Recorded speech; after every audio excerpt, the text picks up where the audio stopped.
Folks,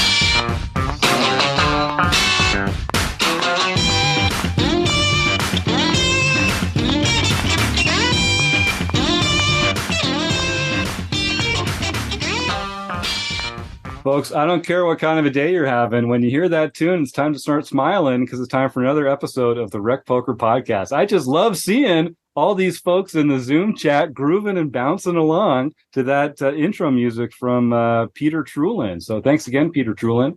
And if you're not Peter Trulin, then let me tell you, this is the Rec Poker Podcast, the Forums edition, where we're going to talk a little strategy like we do each and every week. Thanks for joining us. I have to thank our sponsors, the Running Aces Hotel, Racetrack, and Casino, because without their support, we probably wouldn't be here. Most of what we do here at Rec Poker is free. We're a largely volunteer-based organization. My name's Jim Reed. I go by Bluffsterini in the home games and at Rec Poker Jim on Twitter. And I'm one of the people that works along to make the magic happen here at Rec Poker. But I'm just one of a village, one of a group, one of the gang, one of the crew. We call our leadership group here the Wrecking Crew. And if you want to find out more about me and other members of the Wrecking Crew, you can go to rec.poker/crew. But you can also just listen up because you're going to meet a few of them right here tonight on the air. I'm Chris Jones. You can find me 5B5 on Threads or 5x5 in the Poker Stars home game. And I'm Rob Washam, and you can find me as Rabman50 just about everywhere. I'm Taylor Moss. I'm Taylor_Moss on X or Twitter, whatever it is these days, and Gopher Boy TJM in the Rec Poker home game. Yeah, while we still have it, let's enjoy it. And one of the perks of being a premium member here at Rec Poker is that you get to join the forums edition of the podcast and share your hands and your experiences and your thoughts and insights here on the air. So it's with great pleasure that I introduce a premium member that some of our regular listeners might be familiar with, the one and only Philip Razor, who goes by That Jerk Phil in the YouTube chat. Phil, thank you for joining us on the show. Thanks, buddy. Appreciate it. Yeah. So, Phil, you are hilarious. Follow on Twitter at PSR1973. If you're playing in the Rec Poker home games, where should people look to get their easy chips? I don't remember my name on there. It's been a while since I played. Okay, yeah. It probably has the word Phil in there somewhere. Or I'm sure it does. Yeah. If you see someone named Phil, it's probably me. Yeah. I thought the easy chips were Bluffsterini, though, right? Yeah. The easy chips are Bluffsterini. That's true.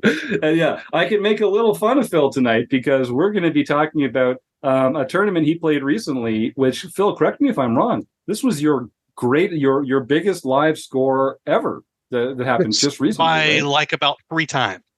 Amazing. Yeah. So and it was this past weekend in Dayton, Ohio. Oh mio, oh myo, Dayton, Ohio. So first of all, just congratulations. I mean, when you break your own personal record for cash, that's a special monumental achievement. You did it in, well, here, don't let me put words in your mouth. Tell us a little bit about the tournament, and we're going to talk about a couple strategic elements that came up throughout it. But first, just kind of set the stage. Where was it? What was the buy-in, and what possessed you to play it? So it's at a card room in Dayton called the Mad River Poker Club in Dayton, and I think they've been open for a couple years. I have been just a couple times over there, and they had a one-night $100,000 guarantee for the owner's birthday party. They had cake, they had catered food, they had all sorts of stuff. It was pretty wild. They had, I think, around 330 entries. It's a $450 buy-in, $100,000 guarantee, and they crushed it. They had $135,000 in the prize pool, I think, at the end of the day. 30-minute levels, and they started off super big stacked. I mean, it's 60,000 starting out, and 100, 200 blinds. They also do different ante than just about everywhere else I've played. They still do a big blind ante, and this is on all their tournaments. They do a big blind ante. The big blind pays the ante, but it's the size of the small blind instead of the big blind. Interesting. And it changes it just a little bit because it's a little bit less money in the pot to begin with. So it's just something you got to remember. And I decided because it was so deep and I didn't want to play, and basically I decided to go last minute. In the morning, my wife and my mom and I went to a Swiss festival up in Bern, Indiana, while the tournament has already started. I was looking at it on Poker Atlas and saw that maybe they weren't going to make the guarantee, and so I figured I'd go and go late reg in it. This classic poker player, the overlay alarm goes off in our minds, and we're like, "Oh, I got to go get a piece of that overlay." It's about an hour away from here anyway. So I checked at a couple stoplights, and way before I even got there, it already had passed the. So I got in level, I want to say level 9, and I had 37 big blinds starting out. So it was still a decent stack. And I got to miss 4.5 hours of the action. It's been years and years since I've late regged. I never buy in late. And listening to the podcast, a week or two ago, you guys were talking about, hey, go try late regging. So, hey, here we go. There you go. I started building a stack kind of right away. But then got knocked down. Sure. And then just started doubling up. And got a stack going. I pretty much, with the way the levels were going, I pretty much stayed around the 30 to 40 big blind level for basically the rest of the night, and would get knocked down a little bit, but I was getting just hit in the face with the deck all evening. That helps. That helps. I had aces probably, I want to say 4 times. I had kings a couple times, but yeah, I did not get ace king a single time. So there's the only one I didn't get. So let's talk about stack sizes a little bit here with the panel, because this is an interesting subject to me, especially when it comes to late registration.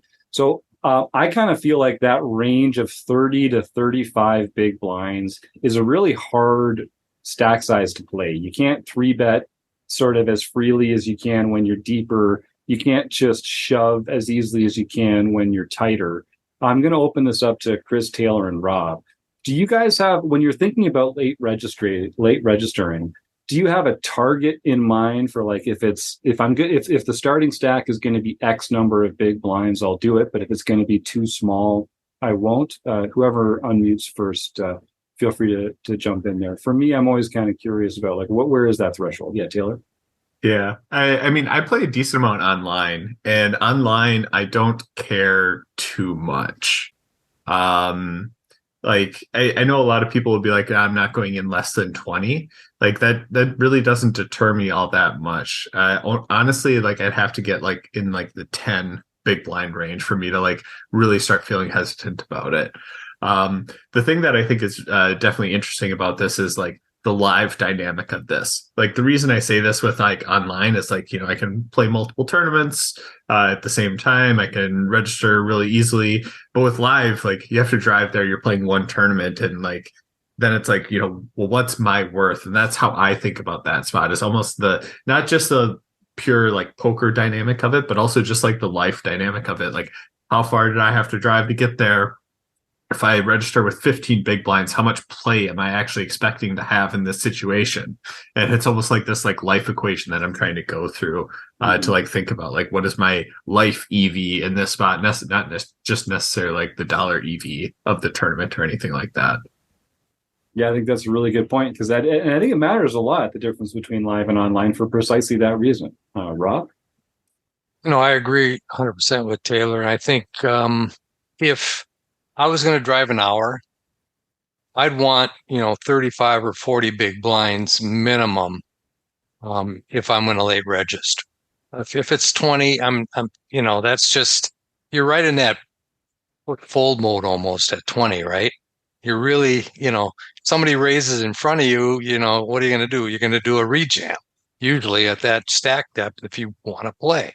So I think, 35 or 40 is probably worthwhile because you still have a little room to maneuver, make some plays, maybe slowly build your chip stack without having to put it all at risk. Mm-hmm. So, Chris?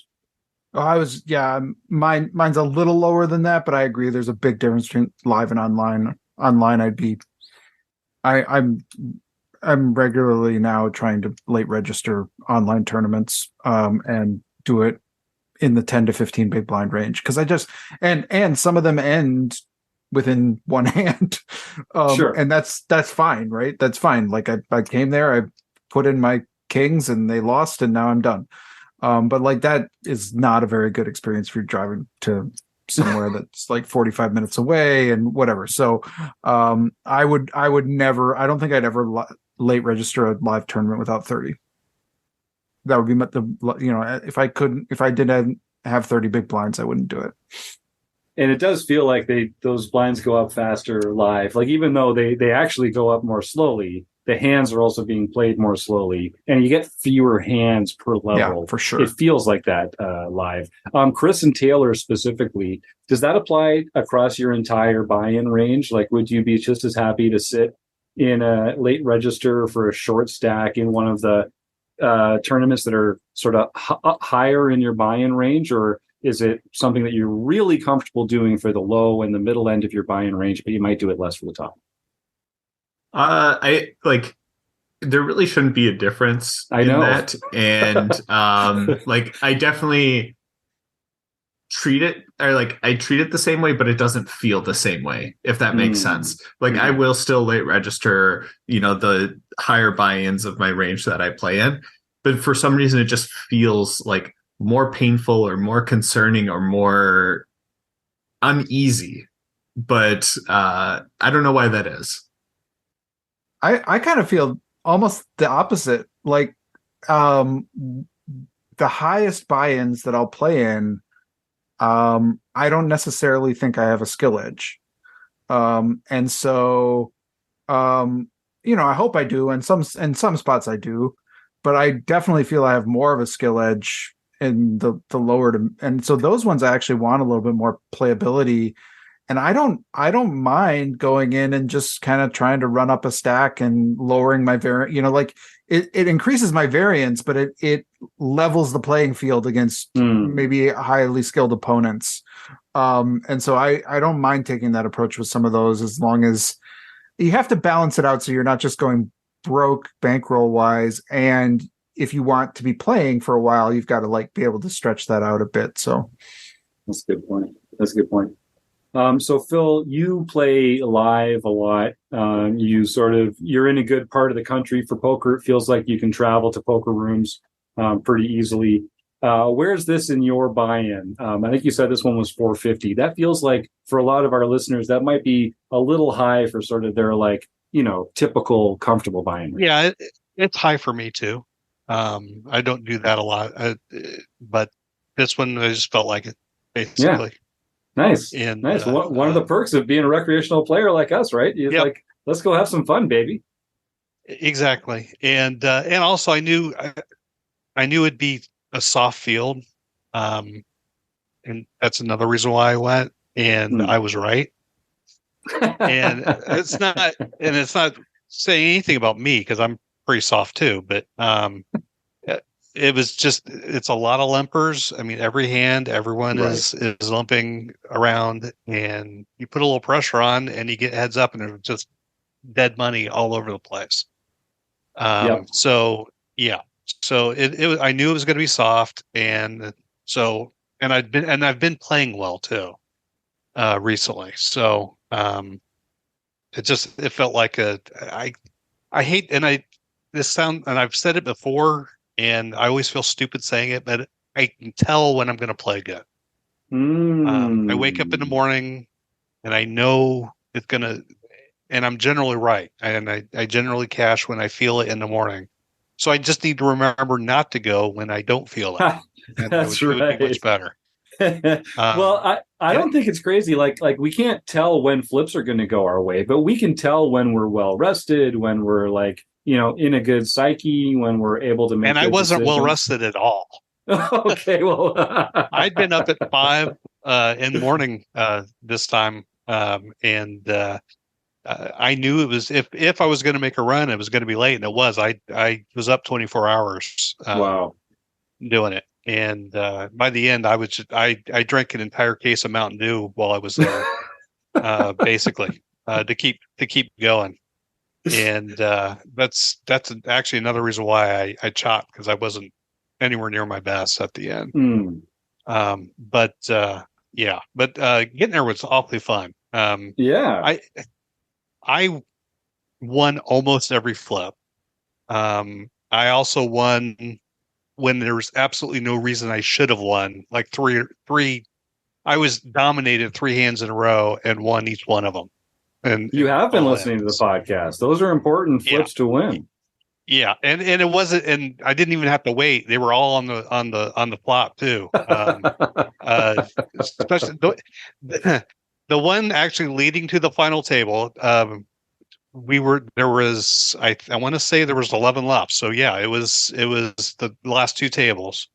And the guy to my right, we got it in. He had aces and I had 10s, and I just said 10's going to hit. And boom, on the flop, a 10 hit.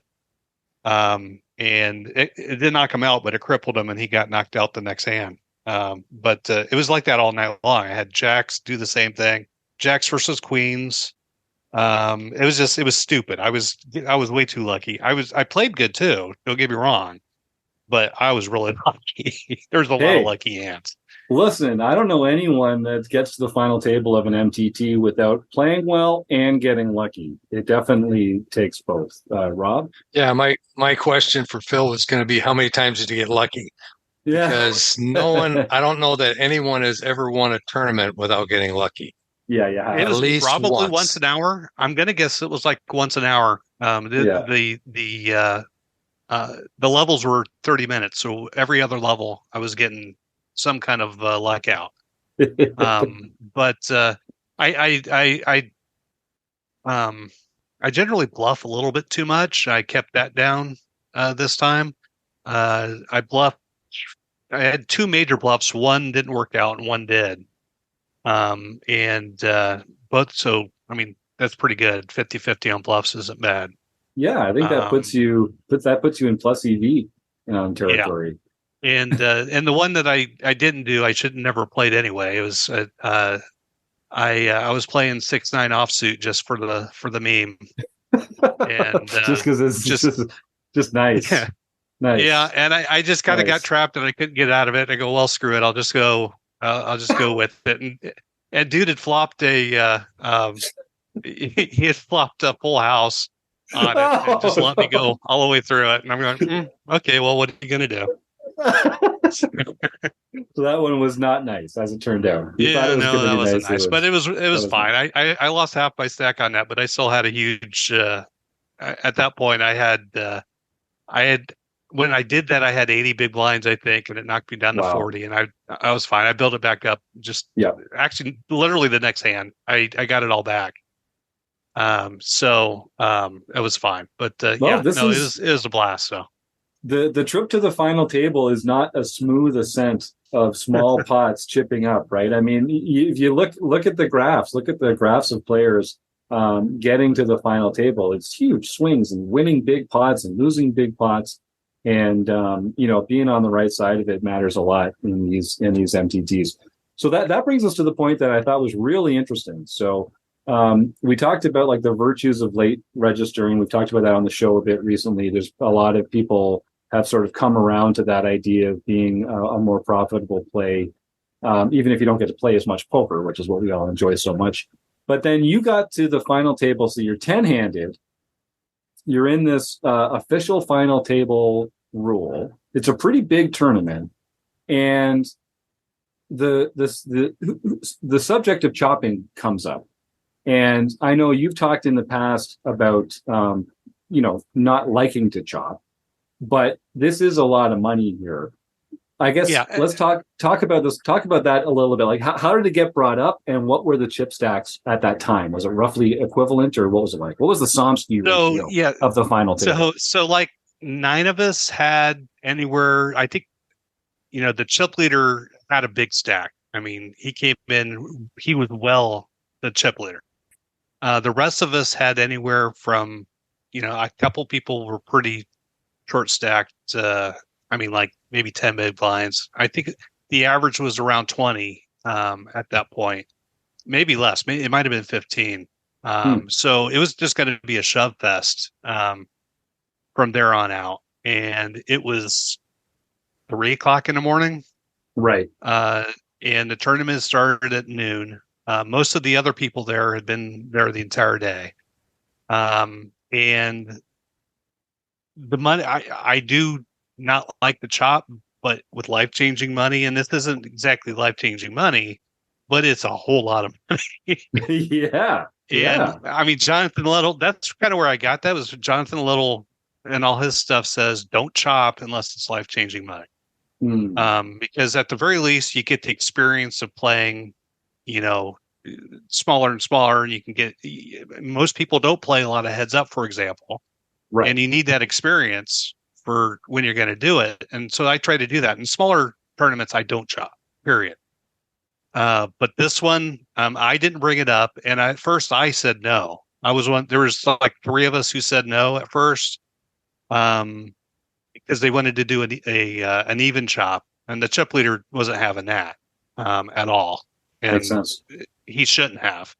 Right. And I suggested an IM chop, and unfortunately, nobody else really knew what that was. Mm-hmm. And which is a good sign. Yeah, no, exactly. And then one of the other players came up with the idea of the chip leader taking third place money, and the rest of us basically getting, I can't remember if it was 4th or 5th, is the way it turned out. And that seemed to be okay with everybody, especially, and I was fine with it because it's a lot of money. Yeah. And B, I was just tired. I was exhausted. I was not going to play well on the final table if it came to it. I was already the last couple levels before that, I was making mistakes all over the place, and I knew myself. I wasn't going to be able to. And I had an average stack, but I had a pretty good idea I was going to be one of the first ones out if we played. And I mean, the 9th place, I can't remember what 10th place paid, but I ended up making, I think, $7,000 more than 9th place would have made. So I think 9th was about $2,000, and I ended up with 10. Or we all did 9,500, and the chip leader got I think actually he got 10% of the thing, so it was like he got 13,500 or something like that. Right. With it being $135,000 in the prize pool. So it worked out great. Mean, that does seem like a pretty appealing chop. So I just want to, I'll open this up to the panel here. So 10-handed, you've got a couple players that are pretty short, a lot of other players that are sort of in that like 10 to 15, maybe up to 20 bigs. And then really just that one player that sort of had a commanding chip lead at that point. Chris, Taylor, Rob, is there like a red flag? Is there a chop that someone should be saying no to there? Taylor, you unmuted. What are your thoughts on that? Yeah, I mean, there's a lot of people that like to reinforce the no chop, never taking a chop type of thing. But like, I mean, it is what it is. You're dividing up the prize pool in a way that you think is fair. Like it is what it is. So like, I'm never going to knock someone for it. However, if I went in there and no one knew what an ICM chop was at a final table, I might be a little bit more tempted to not want to chop if they're unaware. Yeah, and I really was. ICMs. I really wanted to play, but I knew it wasn't going to be to my benefit if I did. So yeah. No, I mean, you lay out all the things that like you're thinking about the right stuff. Like how much energy do you have? How are you feeling like in that moment? that type of stuff. Like if that's not the case, then like don't do it. And then like the other thing that I think is like really important here is like how often have you played at live final tables? How comfortable are you in those types of situations? And then on the side of like, okay, this is a higher buy-in for you. You're playing for a lot more money than you have previously. I haven't played many live final tables personally where like first place is more than like $5,000, and you're talking about like way above that. So like that stuff like all of a sudden like really shakes up things. So like, you know, finding the like, hey, I'm fine with this dollar amount and getting out. Like to me, it is what it is. But hey, you're also missing out on that opportunity of playing at that live final table and getting that experience. And, you know, do you have an edge against someone? So like it can go both ways, but like for anyone to knock those types of situations, it's just like, okay, how often are you in those spots? I think the thing that you want to not do is take a chop just because you want to keep everybody else happy. You know, keep up with your peers. You know, you don't want anybody to look at you and say, "Look at that asshole. He won't chop." You know, that's not a good reason. I like what Phil said about, you know, it's going to be a shove fest. It's going to be whoever gets lucky because the chip stacks are, you know, if you're sitting at 15 big blinds, you don't have a lot of play. And now you're relying on catching cards to ladder up and get deeper into the tournament. So in those types of circumstances, and especially at 2, 3 o'clock in the morning, when you've been playing all night long, it gets to be where you don't have the energy anymore. That's a very good reason to chop. Definitely a good reason to chop. Because like he said, he went from, you know, he could easily have gone out 10th, 9th, 8th, 7th, but he got 5th place money. So he was able, you know, who knows if he could survive that long. And especially, again, if it's just a shove fest. It's just not that much fun. Yeah. Chris?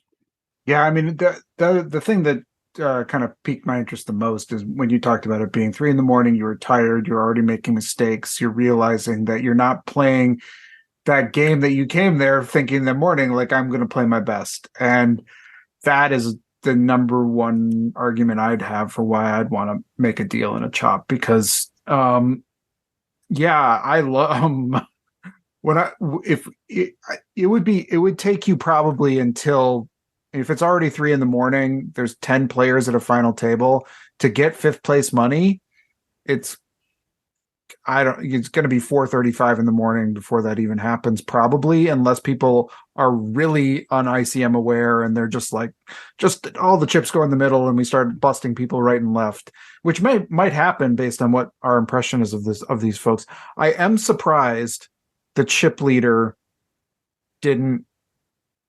If I was this dominant chip leader and I'm seeing all these shorties and all this shove fest stuff below me, and you didn't say exactly, but if I've got 60, 70, 80 big blinds in this exact scenario. It wasn't like that. He had probably maybe 40 bigs at most, so maybe double average. Okay, then I'm probably more willing to make a deal. If I get above 50 or something, I'd be like, get back to me when you come up with a better deal, because I'm not doing this. But otherwise, I think it sounds great, and you had all the right reasons to do it, I think. And it did take a little bit of conversation with them, and I stayed out of that. The other guys were making a little bit more sense than I was at that point. But he was an older guy. He was probably, I want to say 70, 75. So he's not that old. But I mean, if I'm 50 and I was that tired, I'm thinking he was probably pretty tired too.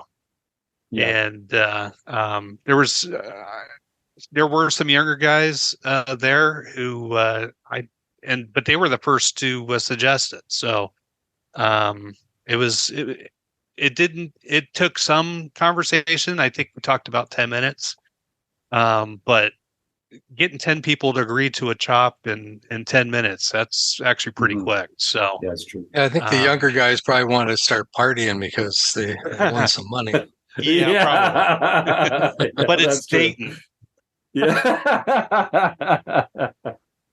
Well, I really like this idea of that Chris brought up, which is, it's going to take a while to get to that fifth place money. The fact that you were all able to lock that up, like that the chip leader was able, like the fact that no one got first or second place money is the reason that the chop worked out, because there was enough to spread around, to make it worth it for everybody else. Because I do think that's something where even if you're one of those middle stacks, you're not guaranteed to make the middle of the money. You're not, it could just easily be you going out in seventh or eighth, and then you'd be kicking yourself for not taking it.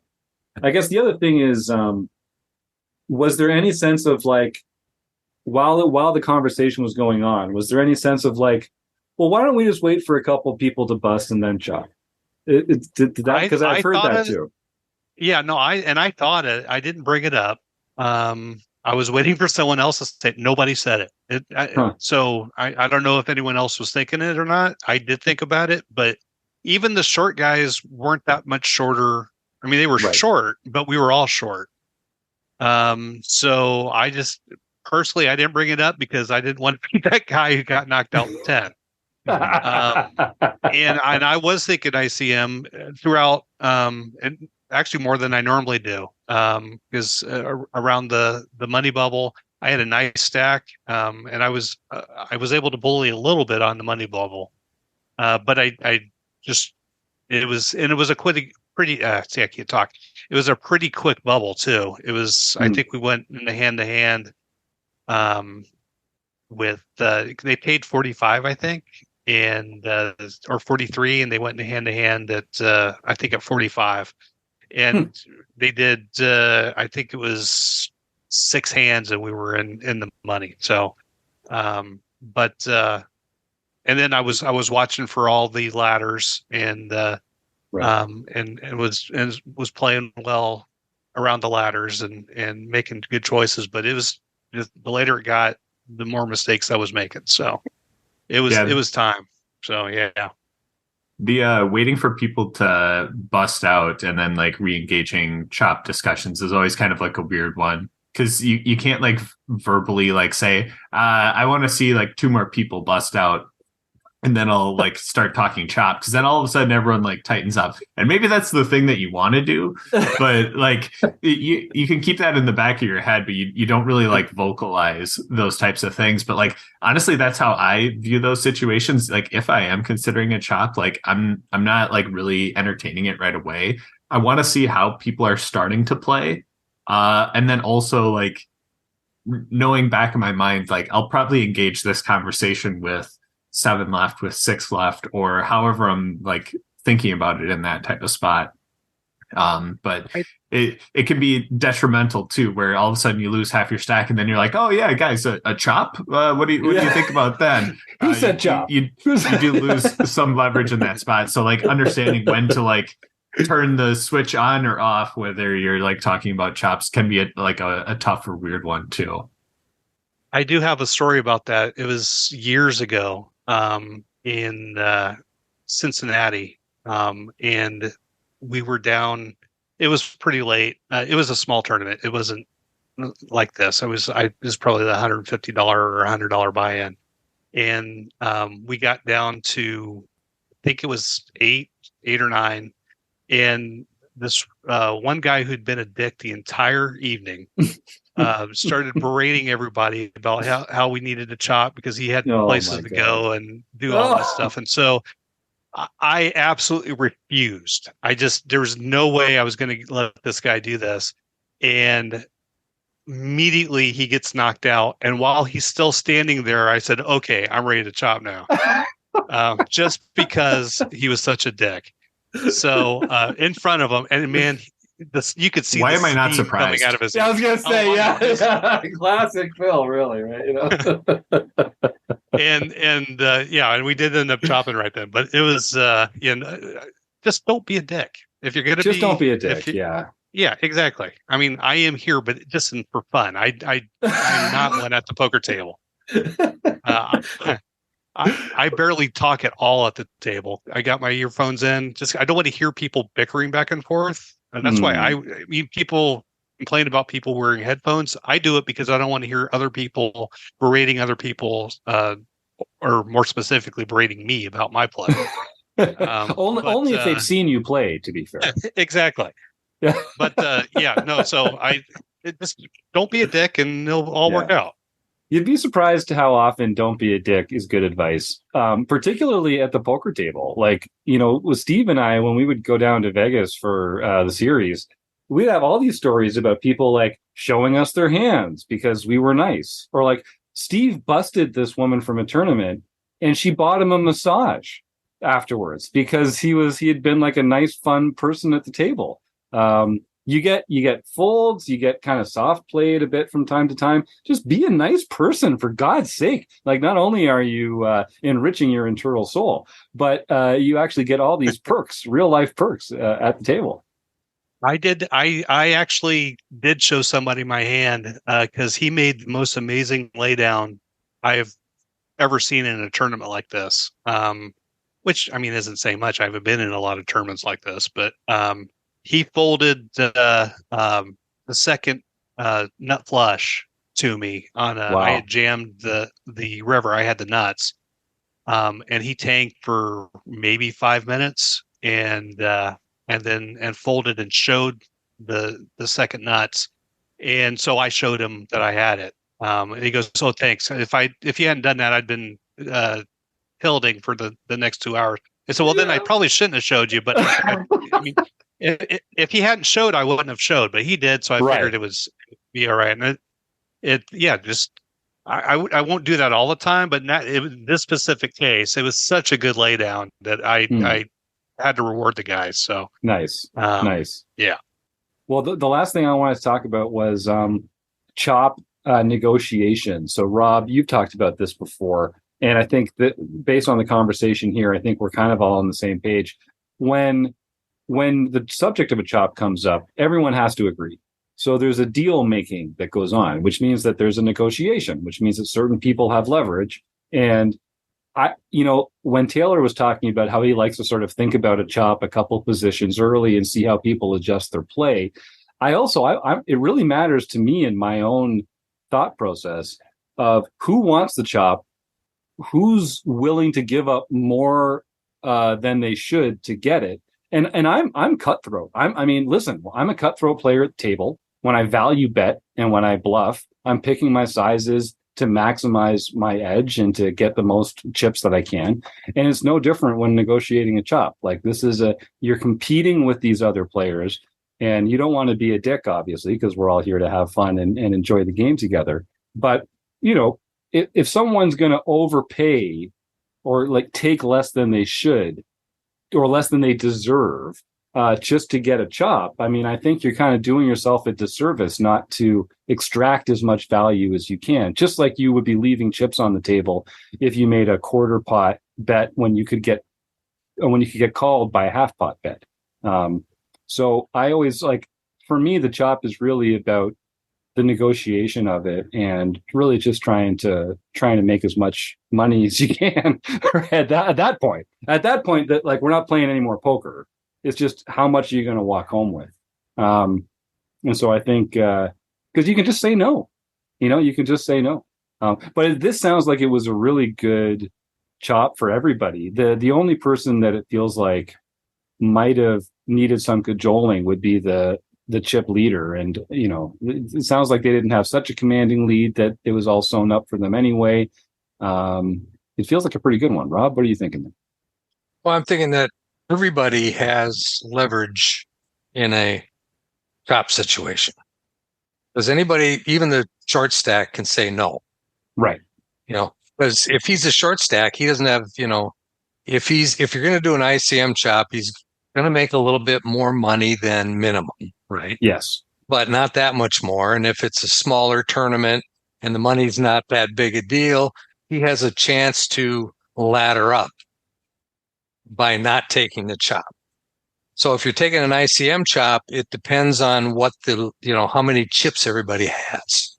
So if there's a big disparity between first and last, well, then maybe that last place person is not going to get that much more money in an ICM chop. So why bother doing it? Let's play some more. Maybe I can get lucky. Maybe I get aces and double up and all of a sudden move up and ladder up 2 or 3 spots. So everybody has leverage in a chop negotiation.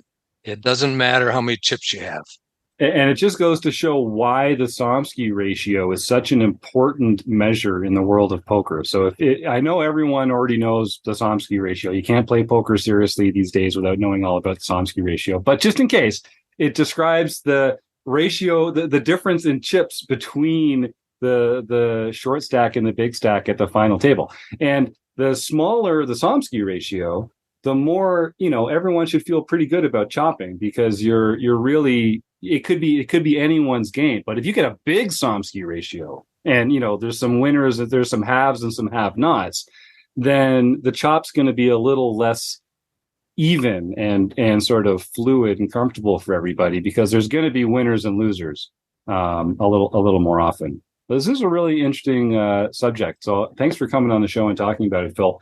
Is there anything else that we should talk about here in this moment? I think we kind of hit the virtues of late registering, talked about stack sizes a bit, and sort of the mechanics and the incentives involved with chopping. And all right, well then, thank you to Phil Razor for coming on and for your premium membership. We appreciate your support, sir. And to Chris Jones and Taylor Moss and Rob Washam, and of course the Running Aces Hotel, Racetrack, and Casino. Thanks for tuning in, listeners. We have such a good time doing this show for you every week. We'll see you again soon. All right, good night, everybody.